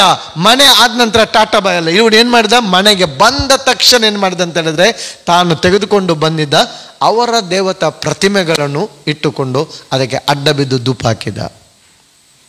ವಿಕ್ಟ್ರಿ ಕೊಟ್ಟದ್ದು ಯಾರು? ವಿಕ್ಟ್ರಿ ಕೊಟ್ಟದ್ದು ಯಾರು? ದೇವರು. ಬ್ಲೆಸ್ಸಿಂಗ್ ಕೊಟ್ಟದ್ದು ಯಾರು? ಡೆತ್ ಬೆಡ್ನಿಂದ ಎಬ್ಬಿಸಿದವರು ಯಾರು? ಸುಖ ಕೊಟ್ಟದ್ದು ಯಾರು? ಪಾಪದ ಕೆಸಲಿದ್ದಂಥ ನಿನ್ನನ್ನು ಮೇಲೆ ಎತ್ತಿದವರು ಯಾರು? ಇವತ್ತು ಈ ಸ್ಥಾನಕ್ಕೆ ಬಂದು ನಿಲ್ಲಿಸಿ ಮೈಕ್ ಹಿಡಿದು ಬೋಧನೆ ಮಾಡಬೇಕಾದ್ರೆ ಯೋಗ್ಯತೆ ಇಲ್ಲದಂಥ ನನ್ನನ್ನು ಇಲ್ಲಿ ತಂದು ನಿಲ್ಲಿಸಿದವನು ಯಾರು? ಕರ್ತನಾದ ಯೇಸು ಕ್ರಿಸ್ತನು. ಆದರೆ ದೇವರ ವಾಕ್ಯ ಹೇಳ್ತದೆ, ಕೀರ್ತಿ ಬಂತು, ನೇಮ್ ಬಂತು. ಇವತ್ತು ನಾನು ಯಾಕೆ ಇದು ಓಪನ್ ಆಗಿ ಮಾತಾಡ್ತೇನೆ ಅಂತ ಹೇಳಿದ್ರೆ, ಸ್ಪಿರಿಚುವಲ್ ವರ್ಲ್ಡ್ನಲ್ಲಿ ಆಗುವಂಥ ರಿಯಾಲಿಟಿ ನಾನು ಮಾತಾಡ್ತಿದ್ದೇನೆ. ರಿಯಾಲಿಟಿ, ವಾಸ್ತವತೆ ನಾನು ಮಾತಾಡ್ತಿದ್ದೇನೆ. ಇದು ನಮಗೆಲ್ಲರಿಗೂ ಏನಂತಂದರೆ, ನಾವು ಇದರಲ್ಲಿ ಇದ್ದೇವುದಾಗೆಲ್ಲ ನಮಗೆ ಒಂದು ಲೆಸನ್ ಅಲ್ವಾ, ನಮಗೊಂದು ವಾರ್ನಿಂಗ್, ನಮಗೊಂದು ಎಚ್ಚರಿಕೆ. ನಾನು ಎಲ್ಲಿ ಹೋದರೂ ಕೂಡ, ಯಾವ ಸ್ಥಾನ ಇದ್ದರೂ ಕೂಡ ನನ್ನನ್ನು ಬ್ಲೆಸ್ ಮಾಡಿದ ನನ್ನ ಕರ್ತನ, ಆತನನ್ನು ಮರೆಯಬಾರದು. ಯಾರು ನನ್ನನ್ನು ಬ್ಲೆಸ್ ಮಾಡಿದ್ದಾನೆ? ನನಗೆ ಜೀವ ಕೊಟ್ಟಾತನು ಯಾರು? ಸಾಯುವ ಸ್ಥಿತಿರುವಂಥ ನನ್ನನ್ನು ಬದುಕಿಸುವವನು ಯಾರು? ಕರ್ತನಾಗಿದ್ದಾನೆ. ನನಗೆ ಆಯುಷ್ಯ ಕೊಟ್ಟಾತನು ಯಾರು? ಆಕ್ಸಿಡೆಂಟ್ನಿಂದ ತಪ್ಪಿಸಿ ಕಾಯುವತನು ಯಾರು? ಮರಣದಿಂದ ತಪ್ಪಿಸುವತನು ಯಾರು? ಒಂದು ನನಗೆ ಮನೆ ಅವಶ್ಯಕತೆ ಇರುವ ಪ್ರಾರ್ಥನೆ ಮಾಡಿದಾಗ ಅದನ್ನು ಒದಗಿಸಿ ಕೊಟ್ಟವರು ಯಾರು? ದೇವರು. ಆದರೆ ಇವನೆಷ್ಟು ಬೇಗ ಏನಂತ ಹೇಳಿದರೆ ಮರೆತು ಬಿಟ್ಟು ನಾವು ನೋಡ್ತೇವೆ. 17ನೇ ವಚನಕ್ಕೆ ಬರುವಾಗ ಪ್ರವಾದಿಯ ಮಾತನ್ನು, ಈಗ ಮೊದಲು ಸ್ಟಾರ್ಟಿಂಗ್ ಹೌದೌದು ಪಾಸ್ಟರ್ ಬರಬೇಕು, ಮನೆಗೆ ಬಂದು ಪ್ರೇಯರ್ ಮಾಡಬೇಕು, ಎಲ್ಲ ಮಾಡಬೇಕು. ಮಂಡ್ಯದ ನಂತರ ಓದ್ಕೊಳ್ಳಿ 17ನೇ ವಚನ. ಅನಂತರ ಯೆಹೂದದ ಅರಸನಾದ ಅಮಚ್ಯನು, 1 ಮಿನಿಟ್ ವೇಟ್ ಮಾಡಿ, 1 ಮಿನಿಟ್. ನಾವು 15ನೇ ವಚನದಿಂದಲೇ ಓದುವ, ಟೈಮ್ ಆಯಿತು. ಆಗ ಯೆಹೋವನು ಅಮಚ್ಯನ ಮೇಲೆ ಬಹಳವಾಗಿ ಕೋಪಗೊಂಡು ಅವನ ಬಳಿಗೆ ಪ್ರವಾದಿಯನ್ನು ಕಳುಹಿಸಿ ಅವನಿಗೆ, ನಿನ್ನ ಕೈಯಿಂದ ತಮ್ಮ ಜನರನ್ನು ತಪ್ಪಿಸಲಾರದೆ ಹೋದ ಅನ್ಯ ದೇವತೆಗಳಲ್ಲಿ ಭಕ್ತಿಯನ್ನೇಕೆ ಇಟ್ಟಿದ್ದಿ ಎಂದು. ದೇವರಿಗೆ ಕೋಪ ಬಂತಲ್ಲ, ದೇವರಿಗೆ ಕೋಪ ಬಂದು, ಯಾರು ನೀನು ಅನ್ಯ ದೇವತೆಯನ್ನು ರಕ್ಷಿಸಿದ ಯುದ್ಧದಲ್ಲಿ? ನಾನಲ್ವಾ? ದೇವರು ಹೇಳ್ತಿದ್ದಾನೆ, ಪ್ರವಾದಿಯನ್ನು ಕಳಿಸಿದ. ಆದರೆ ಇವನ ಆನ್ಸರ್ ಏನು? 16ನೇ ವಚನದಲ್ಲಿ, ಈ ಮಾತನ್ನು ಹೇಳಿದ ಪ್ರವಾದಿಗೆ ಅರಸನು, ನಿನ್ನನ್ನು ರಾಜಮಂತ್ರಿಯನ್ನಾಗಿ ನೇಮಿಸಿದ್ದೇವೋ, ಸುಮ್ಮನಿರು, ನಿನಗೆ ಪೆಟ್ಟು ಬೇಕೋ ಅನ್ನಲು. ಪ್ರವಾದಿಗೆ ಕೇಳ್ತಿದ್ದಾನೆ, ನೀವು ಪೆಟ್ಟು ಬೇಕಾ? ನೀನು ಮಂತ್ರಿಯ ನನಗೆ ಬಂದು ಹೇಳಲಿಕ್ಕೆ? ನಾನು ಯಾರು ಗೊತ್ತುಂಟೆ? ಈಗ ನಾನು ಎಲ್ಲ ಕಿಂಗ್ಡಮನ್ನು ಜಯಿಸಿ ಬಂದಂತೊಬ್ಬ ನಾನು ಕಿಂಗ್. ಈಗ ನಾನು ನೀನು ಮಂತ್ರಿಯ ನನಗೆ ಆಲೋಚನೆ ಕೊಡಲಿಕ್ಕೆ? ನಿನಗೆ ಪೆಟ್ಟು ಬೇಕಾ? ನೀನು ನನ್ನ ಬುದ್ಧಿವಾದವನ್ನು ಲಾಲಿಸದೆ ಹೀಗೆ ಮಾಡೋದನ್ನು ದೇವರು ನಿನ್ನನ್ನು, ಪ್ರವಾದಿಯನ್ನು ಹೇಳಿದ, ನೀನು ನೋಡಿ ಇಲ್ಲಿ ಎಚ್ಚರಿಕೆ, ನೀನು ನನ್ನ ಬುದ್ಧಿವಾದ. ಸಭೆಗೆ ಕೆಲವೊಮ್ಮೆ ದೇವರು ಬುದ್ಧಿವಾದ ಕೊಡ್ತಾನೆ, ಆಲೋಚನೆ ಕೊಡ್ತಾನೆ, ಬುದ್ಧಿವಾದ. ಪೌಲ ಹೇಳ್ತಾನೆ ಕೆಲವೊಮ್ಮೆ ಬೆತ್ತ ಇಟ್ಕೊಂಡು ಬರಬೇಕೆಂಬುದಾಗಿ. ನನಗೆ ಹೇಳಲಿಕ್ಕೆ ಧೈರ್ಯ ಬರೋದಿಲ್ಲ, ಯಾಕೆಂದರೆ ಮನೆಗೆ ಮುಟ್ತಿರಲಿಲ್ಲ ಅಂದ್ರೆ ಗೊತ್ತಿಲ್ಲ ನಾನು. ಪೌಲ ಹೇಳ್ತಾನೆ ಬೆತ್ತ ಹಿಡ್ಕೊಂಡು ಬರಬೇಕಾ? ಬುದ್ಧಿವಾದವನ್ನು ಲಾಲಿಸದೆ ಹೀಗೆ ಮಾಡುವುದರಿಂದ ದೇವರು ನಿನ್ನನ್ನೇನು ಮಾಡ್ತಾನಂದೆ? ನಾಶ ಮಾಡಬೇಕೆಂದು ತೀರ್ಮಾನ ಮಾಡಿದ್ದಾನೆ ಈಗ ದೇವರು ನಿನ್ನನ್ನು. ಯಾಕೆ ದೇವರು ಹೇಳ್ತೇನೆ, ನಾನು ನಿಂಗೆ ಕೊಟ್ಟದ್ದು ಜಯ, ನಾನು ನಿಂಗೆ ಕೊಟ್ಟದ್ದು ಪೊಸಿಷನ್. ಈಗ ನೀನೇನು ಮಾಡ್ತೀನಿ, ನನ್ನನ್ನು ವರ್ಷಿಪ್ ಮಾಡೋದು ಬಿಟ್ಟು ವಿಗ್ರಹಗಳನ್ನು ತಂದು ನೀನು ವರ್ಷಿಪ್ ಮಾಡ್ತೀವಿ. ಯಾಕೆಂದರೆ ಇವನನ್ನು ಈಗ ಫಾಲೋ ಮಾಡಿ ಇಡೀ ದೇಶ ಏನಾಗ್ತದೆ ಈಗ ವಿಗ್ರಹಾರಾಧನೆ. ಇಡೀ ದೇಶ ಏನು ಮಾಡ್ತದೆ, ಅಶುದ್ಧವಾಗಿದೆ ಈಗ ಇವನ ದೆಸೆಯಿಂದ. ನಾಲ್ಕನೇದಾಗಿ ಅವನು ಮಾಡಿದಂಥ ಮಿಸ್ಟೇಕ್ ಏನಂತ ಹೇಳಿದ್ರೆ ನಾವು ನೋಡ್ತಿದ್ದೇವೆ. 17ನೇದಾಗಿ ನೋಡಿ, ಅದಕ್ಕೆ ಹೇಳಿದೆ ಅನ್ಯ ದೇವತೆಗಳನ್ನು ವಿಗ್ರಹಗಳನ್ನು ಆತನು ಏನು ಮಾಡಿದ, ಫಾಲೋ ಮಾಡಿದ, ಧೂಪ ಹಾಕಿದ. ಅದಕ್ಕೆ ಹೇಳಿದೆ, ಒಂದು ತಪ್ಪು ಮಾಡಿ ರಾಂಗ್ ಡೈರೆಕ್ಷನ್ ಹೋದ ನಂತರ ಎಷ್ಟು ಡೇಂಜರ್ ನೋಡಿ. ಇವತ್ತು ನಮ್ಮ ಫ್ರೆಂಡ್ ಸರ್ಕಲ್ ಇರ್ಬೋದು, ನಾನು ಅವರ ಬಗ್ಗೆ ನಿಮ್ಗೆ ಎಂತ ಹೇಳುವುದಿಲ್ಲ. ಒಂದು ವೇಳೆ ಅವರು ನಿಮ್ಮನ್ನು ಒಂದು ವೇಳೆ ಬಾ ಹೋಗೋಣ, ಇಲ್ಲಿಗೆ ಹೋಗೋಣ, ನಿಮ್ಮ ತೀರ್ಮಾನ ಯಾವತ್ತು ಏನಾಗಿರ್ಬೇಕಂದ್ರೆ ಸ್ಥಿರವಾಗಿರಬೇಕು. ನಿಮ್ಮ ತೀರ್ಮಾನ ಏನಾಗಿರಬೇಕು, ಸ್ಥಿರವಾಗಿ. ನನ್ನ ದೇವರು ಯಾರು, ಕಾಂಪ್ರಮೈಸ್ ಮಾಡಲಿಕ್ಕಿಲ್ಲ ಆ ದೇವರ ವಿಷಯದಲ್ಲಿ. ದೇವರು ಯಾರು ನಮಗೆ ಸ್ಪಷ್ಟ ಗೊತ್ತಿದೆ, ಇದನ್ನು ಹೇಳಲಿಕ್ಕೆ ಭಯ ಏನಿಲ್ಲ. ನನ್ನ ದೇವರು ಯಾರು, ಹೂ ಇಸ್ ಮೈ ಗಾಡ್. ಸಾಯ್ಲಿಕ್ಕೆ ಎಲ್ಲರಿಗೂ ಒಂದು ದಿವಸ ಇದೆ, ಶಾಶ್ವತಕ್ಕೆ ಬದುಕನ್ನು ಯಾರಿಲ್ಲ. ನನ್ನ ತೀರ್ಮಾನ ಬೆಂಕಿಯಲ್ಲಿ ಹಾಕಿದ್ರು ಕೂಡ ನಾನು ನನ್ನ ದೇವರಾದ ಯೇಸುವನ್ನು ಮಾತ್ರ ನಾನು ವರ್ಷಿಪ್ ಮಾಡ್ತೇನೆ. ಆಮೇಲೆ ನಾನು ಯೇಸುವನ್ನು ಮಾತ್ರ ನಾನು ವರ್ಷಿಪ್ ಮಾಡ್ತೇನೆ. ಯೇಸು ನನ್ನ ದೇವರು, ಇದು ನನ್ನ ಟೆಸ್ಟಮನಿ, ಇದು ನನ್ನ ಸತ್ಯ. ಆದರೆ ಇವನು ಏನು ಮಾಡಿದ ಅಂತ ಹೇಳಿದ್ರೆ 17ನೇ ವಚನ ಹೇಳ್ತದೆ, ಪ್ರವಾದಿಯ ಮಾತನ್ನು ಕೇಳದೆ 17ನೇ ವಚನ ಮಂತ್ರಾಲೋಚನೆಯನ್ನು ಕೇಳಿದವನು.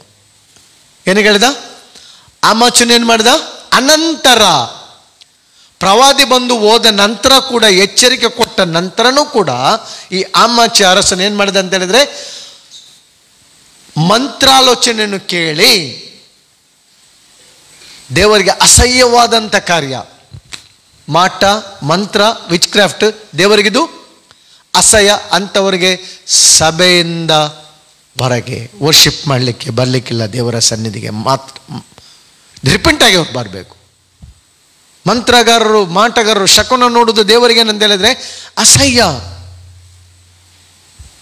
ದೇವರ ವಾಕ್ಯ ಹೇಳ್ತಿದೆ, ಅವನು ಮಂತ್ರಾಲೋಚನೆಯನ್ನು ಕೇಳಿಕೊಂಡು ಅವನೇನು ಮಾಡಿದಂತೆ ಅದರ ಪ್ರಕಾರ ಅವನು ದೇವರನ್ನು ಹೊರಗಿಟ್ಟ. ಪ್ರವಾದಿಯನ್ನು ಸ್ಟಾರ್ಟ್ ಎಲ್ಲಿಂದ ಮಾಡಿದವನು, ಪೂರ್ವಿಕರ ಮಾರ್ಗವನ್ನು ಅನುಸರಿಸಿ ಮೋಶೆ ಧರ್ಮಶಾಸ್ತ್ರ ಅನುಸರಿಸಿಕೊಂಡು ಆತನೇನು ಮಾಡಿದ, ನಡೆದ, ದೇವರ ಚಿತ್ತಾನುಸಾರವಾಗಿ ನಡೆದ, ದೇವರ ಮನುಷ್ಯನ ಮಾತನ್ನು ಕೂಡ ಕೇಳಿದ. ಯಾವಾಗ ಸಕ್ಸಸ್ ಬಂತು, ಯಾವಾಗ ಅವನ ಡಿಸೈರ್ ಫುಲ್ಫಿಲ್ ಆಯಿತು,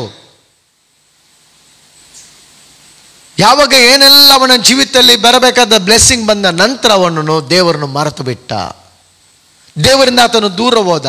ಆದರೆ ರಿಸಲ್ಟ್ ಏನಾಯಿತು, ಅವನು ಆಲೋಚನೆ ಮಾಡಿದಾಗ, ಸರಿ ನಾನೆಲ್ಲ ಕಿಂಗ್ಡಮನ್ನು ಜಯಿಸಿ ಬಂದಿದ್ದೇನೆ, ನನ್ನಲ್ಲಿ ಸಾಕಾದಷ್ಟು ಹಣ ಉಂಟು, ಸಾಕಾದಷ್ಟು ಪಾಪ್ಯುಲಾರಿಟಿ ಉಂಟು, ಇನ್ನು ನನ್ನನ್ನು ಯಾರು ಕೂಡ ಮಾಡಲಿಕ್ಕೆ ಆಗುವುದಿಲ್ಲ ಎಂಬುದಾಗಿ ಒಬ್ಬ ವ್ಯಕ್ತಿ ಕೂಡ ದೇವರ ವಾಕ್ಯದಲ್ಲಿ ಸ್ವಾಮಿ ಎಕ್ಸಾಂಪಲ್ ಸಾಮ್ಯದಲ್ಲಿ ಕೊಟ್ಟಿದ್ದಾನೆ. ಅವನೇನು ಮಾಡ್ತಾನೆ, ತನ್ನ ಕಣಜಗಳನ್ನು ಕಿಳಿಸಿ ಅಲ್ವಾ, ಒಳ್ಳೆ ಬೆಳೆ ಬೆಳೆಯಿತು ತೋಟದಲ್ಲಿ, ಅದನ್ನು ತುಂಬಿಸಿಡ್ತಾನೆ ಕಣದಲ್ಲಿ, ನನಗೆ ಸಾಕು, 1000 ವರ್ಷಗಳ ತನಕ, 100 ವರ್ಷ ತನಕ ಸಾಕು ಹೇಳುವಾಗ ಸ್ವಾಮಿಯಲ್ಲಿ ಸಾಮ್ಯ ಹೇಳ್ತಾನೆ, ನೀನು ಮೂರ್ಖನು, ಇವತ್ತು ರಾತ್ರಿ ನಿನ್ನ ಪ್ರಾಣ ಹೋದರೆ ಇವತ್ತೇನಾಯ್ತು, ಇದೆಲ್ಲ ಯಾರಿಗೆ ಹೋಗ್ತದೆ? ಮನಿ ಈಸ್ ಇಂಪಾರ್ಟೆಂಟ್, ಆದರೆ ಮನಿ ಮೋಸ್ಟ್ ಆಗಿರಬಾರ್ದು ನಮ್ಮ ಲೈಫ್ನಲ್ಲಿ. ಮನಿಯೇ ದೇವರಾಗಿರಬಾರ್ದು. ಅನ್ನೋ ಅವಶ್ಯಕತೆ ನಮಗೆ ದೇವರು ಒದಗಿಸಿ ಕೊಡ್ತಾನೆ. ದೇವರು ಒಳ್ಳೆ ದೇವರು. ನಾವು ದೇವರ ವಾಕ್ಯವನ್ನು ಫಾಲೋ ಮಾಡಿ ಜೀವಿಸುವಾಗ 100% ನಮ್ಮ ದೇವರು ಬ್ಲೆಸ್ ಮಾಡುವ ದೇವರಾಗಿದ್ದಾನೆ. ಶಿಕ್ಷಣ ಕ್ಷೇತ್ರದಲ್ಲಿ, ನಿಮ್ಮ ಕುಟುಂಬ ಕ್ಷೇತ್ರದಲ್ಲಿ, ಮಕ್ಕಳ ಜೀವಿತದಲ್ಲಿ ದೇವರು ಖಂಡಿತ ಬ್ಲೆಸ್ ಮಾಡಿಯೇ ಬರ್ತಾನೆ, ಅದರಲ್ಲಿ ಡೌಟೇ ಇಲ್ಲ. ದೇವರು ಬ್ಲೆಸ್ ಮಾಡ್ತಾನೆ, ದೇವರು ಪ್ರೀತಿಸ್ತಾನೆ, ಇವನು ದೇವರು ಕ್ಷಮಿಸ್ತಾನೆ ಅನ್ನೋ ರಿಪೆಂಟ್ ಆಗಿ ಬರುವಾಗ. ಇದು ನಮ್ಮ ದೇವರ ಗುಣ. ನಾವೆಷ್ಟು ಬಿದ್ದರೂ ಕೂಡ ದೇವರು ನಮ್ಮನ್ನು ಎಬ್ಬಿಸ್ತಾನೆ ಅಲ್ಲ. 7 ಟೈಮ್ ಬಿದ್ದರೂ ಕೂಡ ದೇವರು ಎಬ್ಬಿಸೋದಿಲ್ವಾ?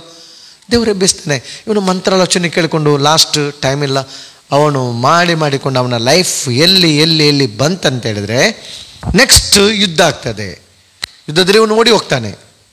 ಆದ್ಯ ಓದುವಾಗ ಯುದ್ಧದಲ್ಲಿ ಅವನು ಏನು ಮಾಡ್ತಾನೆ, ಓಡಿ ಹೋಗ್ತಾನೆ ಬೇರೆ ದೇಶಕ್ಕೆ. ಓಡಿ ಹೋಗಿಕೊಂಡು ಅಲ್ಲಿ ಅವನನ್ನು ಹಿಡಿದು ಅವನೇನು ಮಾಡ್ತಾರೆ, ಸೆರೆಮನೆಗೆ ಹಾಕ್ತಾರೆ. ಸೆರೆಮನೆಗೆ ಹಾಕಿಕೊಂಡು ಲಾಸ್ಟ್ ಫೈನಲ್ ಅವನನ್ನು ಕೊಂದು ಬಿಡ್ತಾರೆ.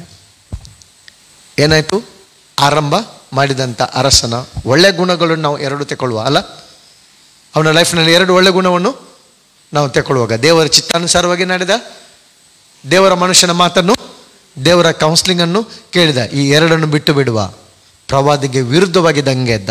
ಪೆಟ್ಟಬೇಕಂದ್ರೆ ಹೇಳಿದ ಪ್ರವಾದಿಗೆ. ಪ್ರವಾದಿಗೆ ದಂಗೆದ್ದ ಮತ್ತು ಮಂತ್ರಾಲೋಚನೆ ನಾನು ಕೇಳ್ತಿದ್ದೇನೆ, ನಿನಗೇನಾದರೂ ಸಲಹೆ ಬೇಕಿದ್ರೆ, ಏನಾದರೂ ಆಲೋಚನೆ ಬೇಕಿದ್ರೆ ದೇವರ ಸನ್ನಿಧಿಗೆ ಹೋಗು. ದೇವರು ನನಗೆ ಫ್ರೀಯಾಗಿ ಕೌನ್ಸಿಲಿಂಗ್ ಕೊಡ್ತಾನೆ. ಅದರ ಬದಲು ನನ್ನ ಫ್ಯೂಚರ್ ನೋಡ್ಲಿಕ್ಕೆ ಈಗ ಹೋಗಬೇಡಿರಿ, ಅಲ್ವಾ? ಮತ್ತು ಅವ್ರು ನೋಡಿ ನಿಮಗೊಂದು ಯೋಗ ಬರ್ತದೆ ಎಂಬುದಾಗಿ ₹100 ಇದು ದೇವರು ಕೊಟ್ಟಂಥ ಫ್ರೀ ಗಿಫ್ಟ್. ಆಮೇಲೆ ಫ್ರೀ ಗಿಫ್ಟ್ ಬ್ಲೆಸ್ಸಿಂಗ್ ಎಲ್ಲಿಂದ ಬರ್ತದೆ? ಯೆಹೋವನಿಂದ. ಹೇಳಿ, ಯೆಹೋವನ ಆಶೀರ್ವಾದವು ಭಾಗ್ಯದಾಯಕವಾದದ್ದು, ಅದು ವ್ಯಸನವನ್ನು ಸೇರಿಸುವುದಿಲ್ಲ. ದೇವರಿಂದ ಬಂದ ಬ್ಲೆಸ್ಸಿಂಗ್ ಅದು ಆಶೀರ್ವಾದ, ಫಾರ್ ಎವರ್, ನೀತಿವಂತನ ತಲೆ ಆಶೀರ್ವಾದನಲ್ಲೇ. ದೇವರು ನಿಮ್ಮನ್ನು ಆಶೀರ್ವದಿಸಲಿ. ಖಂಡಿತವಾಗಿ 100% ದೇವರು ನಿಮ್ಮನ್ನು ಆಶೀರ್ವದಿಸುವ ದೇವರು, ಪ್ರೀತಿಸುವ ದೇವರು, ಸಮಾಧಾನ ಕೊಡುವ ದೇವರು, ಆರೋಗ್ಯ ಕೊಡುವ ದೇವರು ಮತ್ತು ದೇವರು ಒಳ್ಳೆಯ ದೇವರಾಗಿದ್ದಾನೆ. ದೇವರು ನಿಮ್ಮನ್ನು ಆಶೀರ್ವದಿಸಲಿ. ಪ್ರಾರ್ಥನೆ ಮಾಡಿಕೊಳ್ಳೋಣ.